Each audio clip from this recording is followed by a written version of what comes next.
Finance Minister AMA Muhith on November 7 refused a proposal by the Bangladesh Navy seeking special allocation of TK 50 crore for the primary construction of a forward operating base security infrastructure at Bhashan Char, throwing in doubt the controversial plans of the government to relocate Rohingya refugees to the remote island. According to a document obtained by Dhaka Tribune, Muhith responded to the proposal writing, "Postponing the initiative now is the right decision. While we are trying to negotiate their return, any initiative for permanent rehabilitation this winter November to March would not be a wise decision. So the provisional allocation is off the table."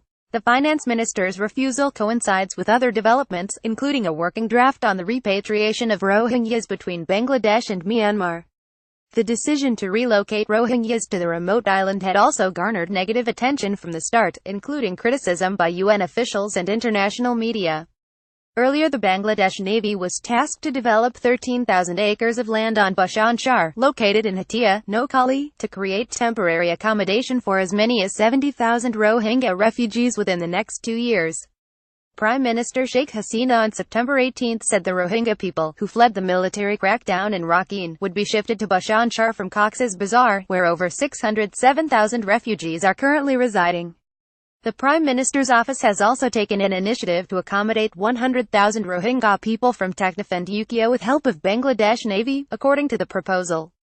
Bhashan Char is an isolated island that surfaced in the Bay of Bengal about 25 years ago and is uninhabitable as it is usually submerged most of time.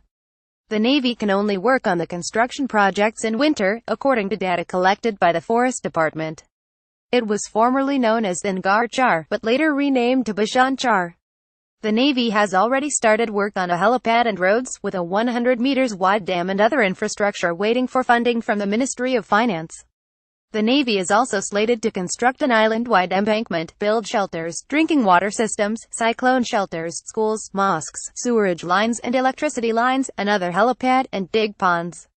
The Bangladesh government's decision to relocate the Rohingya refugees in Bangladesh to Bhashan Char has been criticized by international organizations and human rights activists from the start. During a press conference in September, UN High Commissioner for Refugees, Filippo Grandi said Bangladesh must not force the Rohingya people who have fled Myanmar to move to camps on a desolate island. In an interview with The Guardian in February, Phil Robertson, Deputy Director of the Asia Division of Human Rights Watch, said the relocation plan of the Bangladeshi government as punitive plans would put the Rohingya refugees at risk. Many other foreign diplomats and government officials have criticized the relocation plan as well. The island of Bhashan Char is prone to flooding, and is home to numerous pests, which would make any life on the island miserable. In addition, the remote location effectively makes the island appear even more hostile, especially during monsoon. Meanwhile, on Saturday, Foreign Secretary M. Shahidul Haq said the government had drafted a proposal for an agreement with Myanmar to repatriate the Rohingya. "We are taking all kind of preparations to solve the crisis, and peaceful efforts are still underway. The foreign minister will meet Myanmar officials on November 23 in this regard," he said.